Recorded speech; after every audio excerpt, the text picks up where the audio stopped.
Start it. Okay.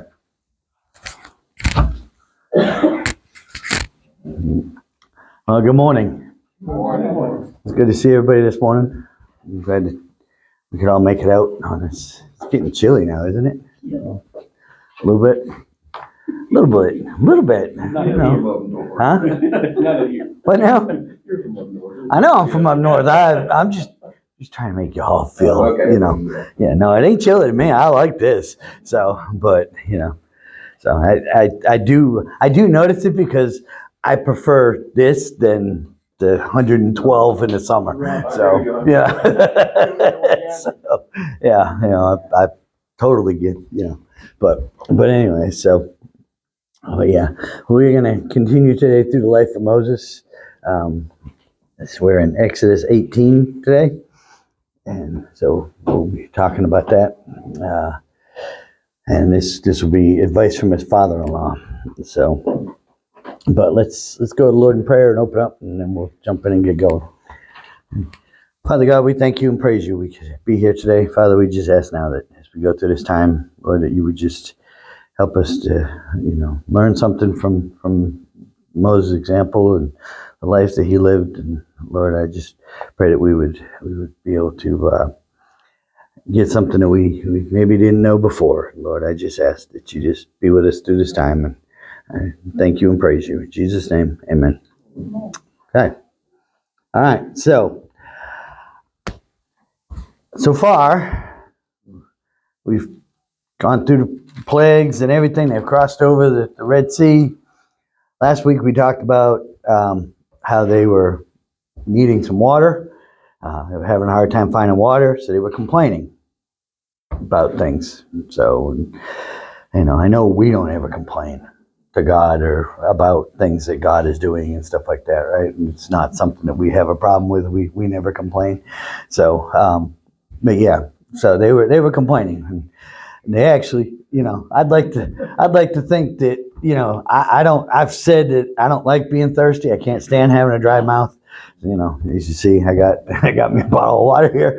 I can't stand it. It drives me crazy. But I would like to think that I got enough sense that if I had just spent all my life in slavery and bondage and beaten and everything else by the Egyptians, that as soon as I got a little thirsty, I wouldn't be saying, "Why'd you bring me out here? I was better in Egypt." You know, better than that. I mean, to me, that's just seems kind of crazy that they were so willing to talk about going back to, I guess because it was comfortable for them. Yeah, it was what they knew, exactly. So it was completely what they knew, and that was all they knew. I mean, 400 years Israelites spent in Egypt in bondage, and so, you know, they were born into it. That's all they knew. That was it, and so we gotta, you know, I guess take that into account and not be on them so hard. But we also, another thing is, like I say, we also have a tendency to kind of complain about things too, you know. So you know, whether it's, you know, 2 or 3 days of rain, or, you know, it's too hot, it's too cold, it's, you know, whatever. I mean, it's, you know, it's been many times here that as a deacon or whatever, after the service comes over, somebody comes up and says, "It was way too cold in here, it was way too hot," you know. So, you know, whatever. It's like, okay, well, we'll see what we can do, you know. So I suggest if you were cold, you maybe bring a blanket or something to put over you, because, you know, we got to try to make it comfortable for everybody. So, you know, but yeah, so, you know, it happens. And so, but I ain't heard one person say that they'd be better off in like a bad situation of bondage and being abused by somebody because they were a little too cold. And so, you know, yeah, but yeah, so it's good, but yeah, but that's what they were doing, and we saw that. And then at the end of chapter 17, they had their first battle. Amalekites came at them, and they were descendants of Esau, so they were cousins. They were, you know, those descendants and these Hebrew people were cousins because they were descendants of Jacob, and the Amalekites were descendants of Esau. And Esau and Jacob were brothers. And so, but we all know as families go sometimes, you don't get along. And there's more that the generations go through. And again, we're talking about a 400-year period here. And the Amalekites probably didn't see the Hebrews because they didn't go to Egypt. They weren't crazy to go, and so they never saw them. So now here they come back, and they know you're not going to come back and anything. We're going to defend our turf or whatever. And so I don't know, but they came out and they attacked them, and there was battle, and Moses went up on a hill to observe the battle as he sent Joshua out to do it, and sent his men out into the battle. One thing I didn't talk about last week, and that is that, we get sent out. We should be getting sent out into the battlefield, and to tell the world about Christ. And, you can look at it as a battlefield, a mission field, however you want to look at it. We get sent out. Okay? Do we expect, and I know some people do, but I hope everybody in this room doesn't, but do we expect the pastor to be the only one out telling people about Jesus and living the life that glorifies Christ and that brings people by the way we live and the way we can handle ourselves and the way we talk? Do we assume that Danny's the only one that's got to do it? No. And so, our leader is out there with us. He's doing the part, but and in his own way, Moses was, because it was involved, because as we saw, Moses was up on the hill, and every time he raised his hands up, the Hebrews were winning the battle. But when he lowered his hands, put his hands down by his side, they would start losing. So he had his own part in this. And so got to the point that he ended up sitting on a rock, and Aaron and Hur were holding up Moses' hand so that the battle would continue to go, the way of the Israelites. So we saw that, and then they won, and God promised that the Amalekites would be wiped off the face of the planet at some point in time. And he carried that through to fruition, and that took a long while, because King Saul was tasked with that task of wiping them out, but Saul did not complete the task. God told him to eliminate them all, get them all, because they've been a nuisance and they've been a problem to the Israelites all this time, and so he told them to wipe them out. And King Saul didn't do it. And so Samuel, the prophet Samuel, had to go and finish the job. And so it eventually happened, but it was, and that's a reminder that sometimes when God says something's going to happen, it doesn't mean it's going to happen right now. That it could be a long time, could be not in our lifetime that we see it happen. So, so anyway, so that's where we finished off last week in 17. Okay, so now we're going to see Jethro's advice. Okay, so in the first part of this chapter, we see that Jethro comes, and then the first 12 verses, Jethro, who's Moses' father-in-law, we saw him earlier in the book. He comes, and so he's going to visit Moses and everybody. And so, you want to read that 1 through 12? Yeah, please. And Jethro, the priest of Midian, Moses' father-in-law, heard of all that God had done for Moses and for Israel, his people, that the Lord had brought Israel out of Egypt. Then Jethro, Moses' father-in-law, took Zipporah, Moses' wife, after he had sent her back, with her 2 sons, of whom the names was Gershom, for he said, I have been stranger in the foreign land, And the name of the other was Eliezer, for he said that God my father was my help and delivered me from the sword of Pharaoh. And Jethro, Moses' father-in-law, came with his sons and his wife to Moses in the wilderness, where he was encamped at the mountain of God.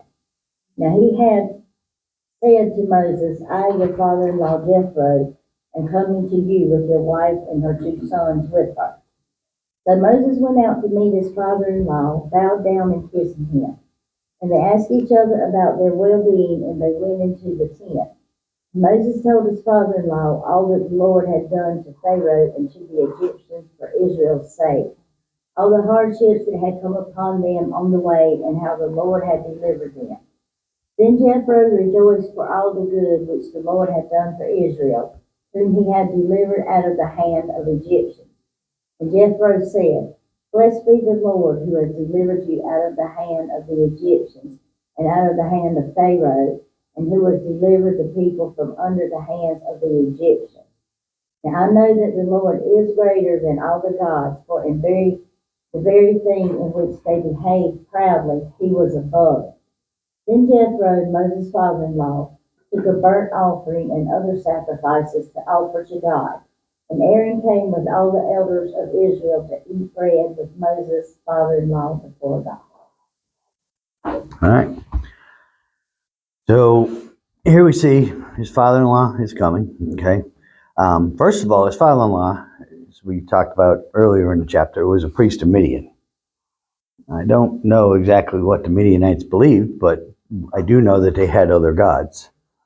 And so Jethro was a priest of, and they were, I think Tony Evans in his commentary calls them a Gentile nation, basically, because Jethro started to believed and said, and offered sacrifices and was, encouraging him, Moses and everything, and amazed by all that God had done and seen all that God had done through Moses, that he was believing. He offered sacrifices and offered to God. And so he became a Gentile believer, basically, which is what all of us are. None of us are Jews, true-blooded Jews. And so he, being a priest of Midian, he worshiped God. Now, did he worship God in addition to? We don't know. We don't know if he still was worshiping the gods of Midian or not. One would like to think not, but we don't. We just don't know that for sure. Okay. But in any case, he came. Moses at some point had sent his wife and his sons to her father. Could have been for many reasons. Could have been for protection. Could have been because of the journey. And we don't know when he sent them. We don't know if he sent them during the plagues. Maybe there was a threat or something against it because Pharaoh was getting to the point he was threatening Moses and Aaron. Moses felt it was safer for his family to be with her father. Or if it was after the Exodus, after they started, and maybe after they crossed the Red Sea and stuff, that because they were getting closer to her father-in-law, that he sent them on ahead and to go, and could have just been to go visit the father-in-law or whatever. But somehow, and a lot of commentaries believe, even though we don't know exactly when, that she had seen enough and that to be able to go and to tell her father about what God was doing. And stuff, because he already knew about how God was working in Egypt to try to free the people. And so he did that, and so he knew that. And then when he got there, when he came, he brought his wife, Moses' wife and children back with him, his daughter and grandkids, and brought him back to Moses. And then they sat down and they came into his tent.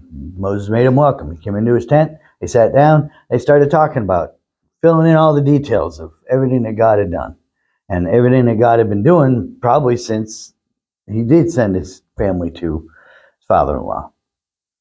And so, and with all this, he believed. He believed that God had done a powerful, miraculous thing, which he had.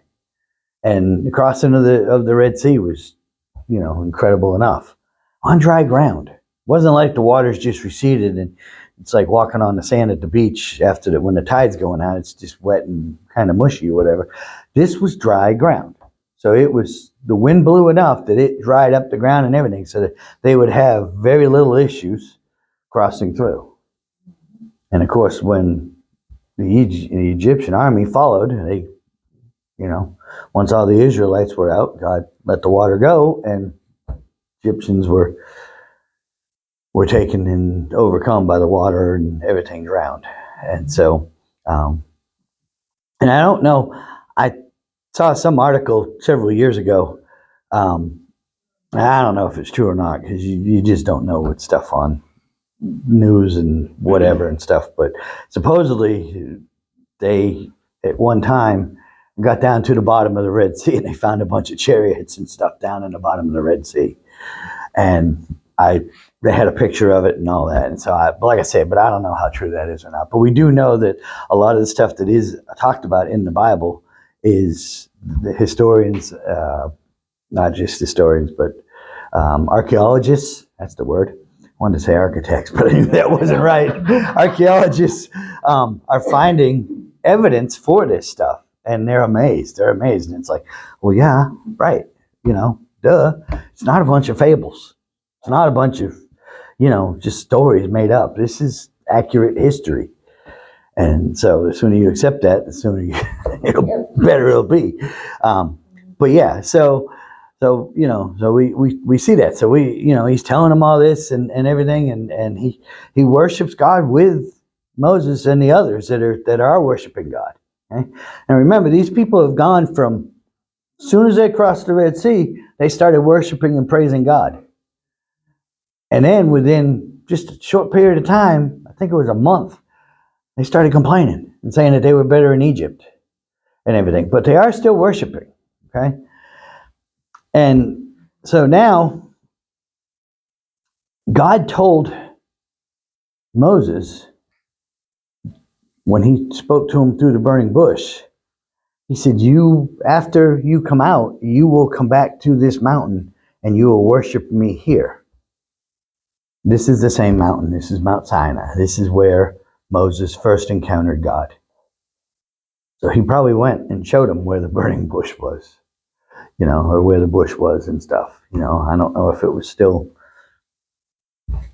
burnt up or whatever. However, it never really burnt up, so I don't know what it would have looked like 2 or 3 years later, because the plagues took 2 to 3 years for it to happen.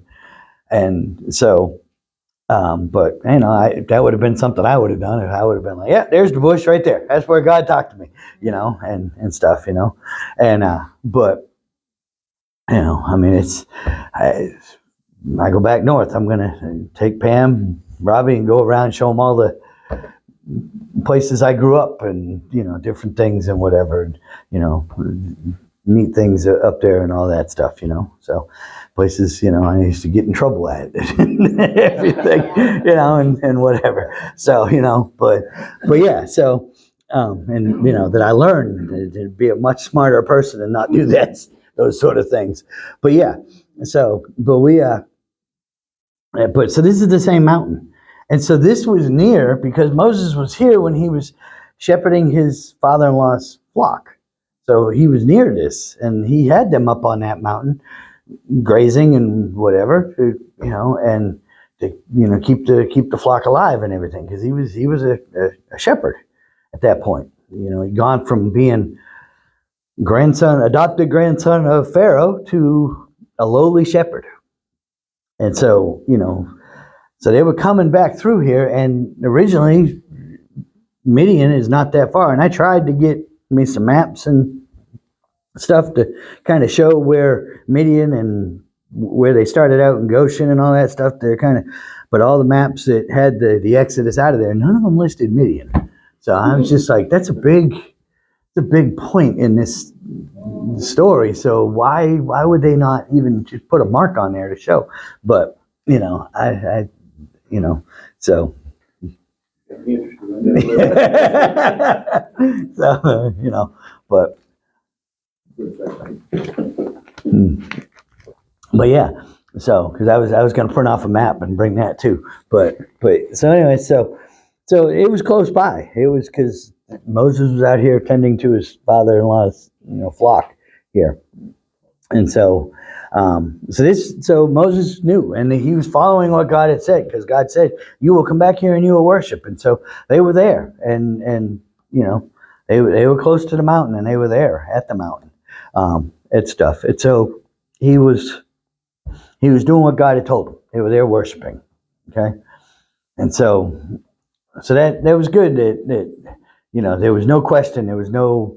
It was here Jethro is completely amazed and in awe of all that God has done. Okay? And I think sometimes we really should be in awe of all that we have done.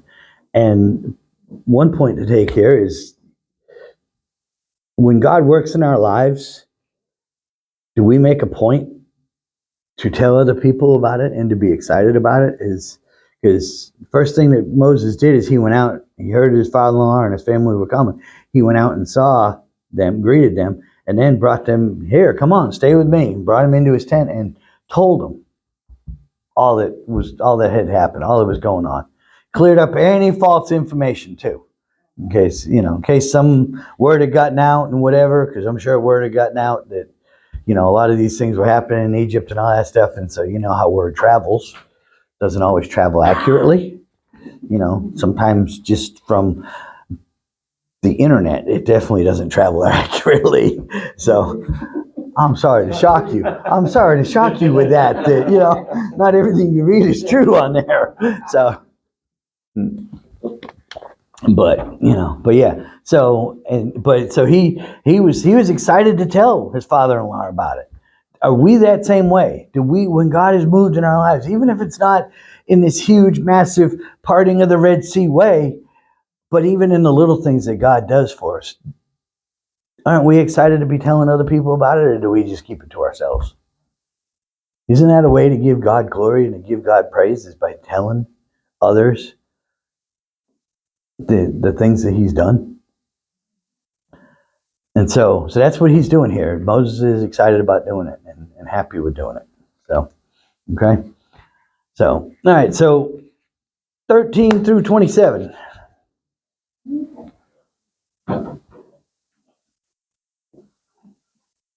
And so it was on the next day that Moses sent to judge the people. And the people stood before Moses from morning until evening. So when Moses' father-in-law saw all that he did for the people, he said, "What is this thing you're doing for the people? Why do you sit alone and all the people stand before you from morning until evening?" And Moses said to his father-in-law, "Because the people come to me to inquire of God. When they have difficulty, they come to me, and I judge between one and another, and make known the statutes of God and his law." So Moses' father-in-law said to him, "The thing that you do is not good. Both you and these people who are with you will surely wear yourselves out. For this thing is too much for you. You're not able to perform it by yourself. Listen now to my voice. I will give you counsel, and God will be with you. Stand before God of the people, so that you may bring the difficulties to God. And you shall teach them the statutes and the laws, and show them the way in which they must walk and the work they must do. Moreover, you shall select from all the people able men, such as fear God, men of truth, hate covetousness, and place such over them to be rulers of thousands, rulers of hundreds, rulers of fifties, and rulers of 10. And let them be that every great matter they shall bring to you, but every small matter they themselves shall judge. It will be easier for you, for they will bear the burden with you. If you do this thing and God so commands you, then you'll be able to endure, and all the people will also go to their place in peace." So Moses heeded the voice of his father-in-law and did all that he had said. And Moses chose able men out of all of Israel and made them heads over the people, rulers of thousands, rulers of hundreds, rulers of fifties, and rulers of 10s. So they judged the people at all times. The hard cases they brought to Moses, but they judged every small case themselves. Then Moses let his father-in-law depart, and he went his way into his own land. Okay. All right. So, really good piece of advice here. Something that we still use to this day. Because to me, this sounds like the first deacons. You know, I mean, one of the things that deacons are responsible for is to serve the church, serve the people in the church, to help. Okay, but we're also responsible to handle some of the matters of the church so that the pastor doesn't have to be involved in that. And he has more time to focus on preparing his messages and counseling the people and helping and, you know, the important spiritual tasks that he's called to do. And so, and deacons are also called to, you know, help out in some spiritual tasks as well and things like that. And that's part of serving. But that's one of the things we're supposed to be doing. And that's because what happens again? What happens if we just rely on Danny for everything? And he's got to do everything. He's got to make sure that all this is done and that everybody's getting paid and that all this is whatever and and all these issues in the church and everything end up going to Danny. And how long is he gonna survive before he gets burnt out? Not long. So, you know, there are people picked by the body, by the church family, to serve as deacons, to serve in different roles and capacities, and to make sure that the lights are kept on and that, you know, that building codes are met and all that stuff and everything. And, you know, and so that Danny doesn't have to worry so much about all that stuff. He knows he's got able-bodied people. Okay, and that's kind of what's being set up here. That's what Jethro is telling him. He said, look, if they come to you with every little matter, you know, somebody's feelings got hurt, and they're going to come to you with it, and you're going to wear yourself out. Right? And that's a very accurate statement. Very accurate statement, that because we see that, you know, it can be that way. I mean, you know, and even if you look at the president, no matter who the president is, they have people around them to handle certain things so that the president doesn't have to handle everything. You know, they probably run a lot of stuff by him, but he doesn't have to handle everything. There are people there to help make decisions, to help advise him, to help do things, you know, so that things get done and we're not at some sort of standstill. Don't know how well that's working right now, but but we'll get through this. This will be all right. So, but yeah, so that's what he's telling them here. And then you also see the principle of that he made them in charge. Some had 1,000 people, tens of thousands of people that they were in charge of. Some had, 500. Some had 100. Some had 10. Depending on. And do we not see that principle in one of the parables that Jesus talked about? Parable of the talents. That when the king gave the talents gave the coins to the people to these three individuals to take care of while he was away, he gave them based on their ability. So one guy got 10 talents, one guy got 5, one guy got 1. And he was based on their ability to manage those is what they were given. And that's what he's saying here. That's what Jethro is telling Moses. Find good men to do this, and based on their ability, if they can handle being over 10,000, great. Put them over 10,000. They can only handle being over 20, then put them over 20. It'll be all right. But they can help out in whatever way. And maybe the ones that do good with the 20 and not the 10,000, maybe they'll do better and they'll eventually get to where they can be 10,000. And we see, so we see that principle in the parables, and that's what Jesus, and in that parable, Jesus is talking about what heaven's going to be like, because some people are going to rule in heaven with Christ based on their abilities, based on their talents. Okay? Now, are we all going to rule? I think the Bible does say that in Revelation, if I'm understanding it right. We all rule in some way. I don't know for sure of that. And so, but we will have, those that will rule will have certain responsibilities that they will have to do, and based on their abilities, probably based on, am I going to have the same level of authority as Billy Graham? Most certainly not. Yeah, I'm sure, or John the Apostle that lived for 3 or 4 or 5,000 years, I mean, yeah. He has much more experience. He does have much more experience, yes. Yes, and he can have all that experience, so, if that's, so, but yeah, so I mean, been missing you, Jody. So, but yeah, so, that's, so we see this principle, so I mean, it's the same kind of principle all the way through, and I'm sure, in business and stuff like that, there's supervisors and they're over some, and they're, so it's kind of like a good way to get things done. A better way to get things done than one person trying to handle it all themselves. And I'm sure even dictators in some of these really, really tough countries and everything like that, I'm sure they got advisors.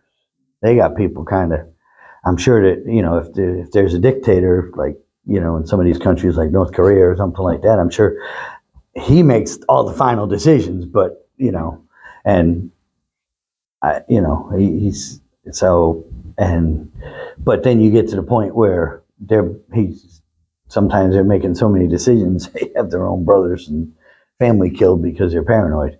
So, and we see some of that through the Bible too, some of that through the Old Testament. The kings were, trying to keep grasp of their power and keep hold, and, they weren't serving the people, they were being a dictator, and it just wasn't good. So it's a much more civil way to work with people and stuff. And so, so Jethro, in his little bit of time with Moses, because we don't hear any more about Jethro in the Bible.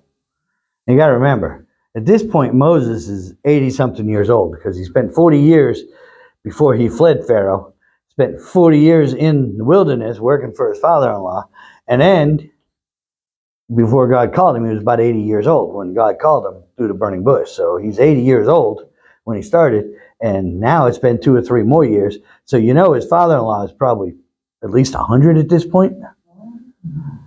And, he's coming and telling him, and now I know they lived longer lives then and stuff, to some degree.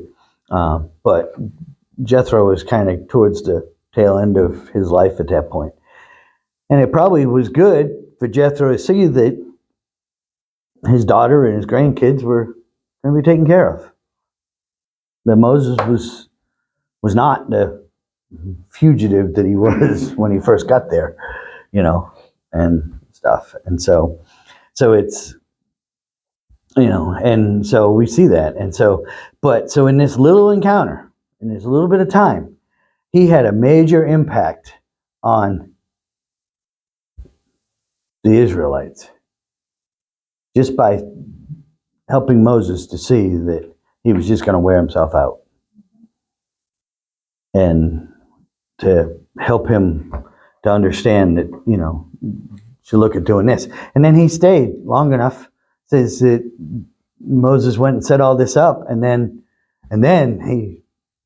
Moses let his father-in-law depart, and he went back to his own land.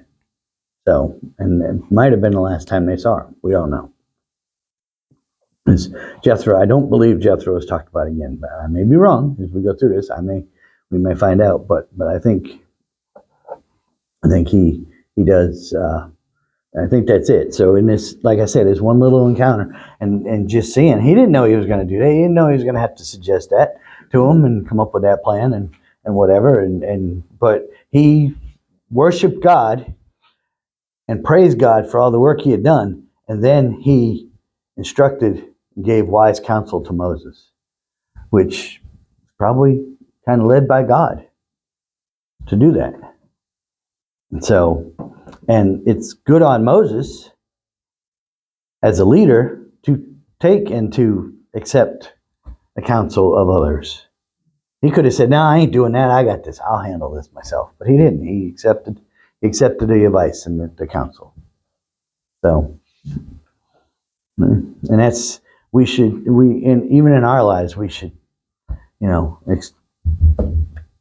the counsel of our spouse or other members of our family or whatever and stuff. We should accept that. We should take that when they offer it, and if it's sound advice, if it's craziness, if it's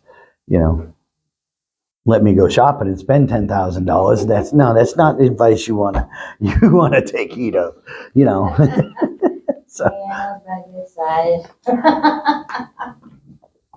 And so, but but when you're, especially in families, when you got a lot of family dynamics going on and other stuff and everything that, it doesn't even have to be, parent to kids or whatever. It can be siblings, it can be whatever, take the advice and wise counsel of people that you trust. And so, that's what Moses did here. So, questions, thoughts, comments? You find it? Good. Looks like they did a little wiggle to get down Yeah, I to know. the sign. Yeah. That's kind of out of the way there, it is. Mr. Walking. Oh yeah, it's where's Midian? The right. Oh, Midian. Wow, that's Yeah. okay. Well, I wasn't looking over there. That's what it says. It. Yeah. I've never been over there. But Yeah. Okay. That's There's a yeah. lot of. Boy, when he took off from Pharaoh, he really took off. She That's some crap. That's a different color map, but I'm. Yeah. A lot of, Mm-hmm. that's a trip.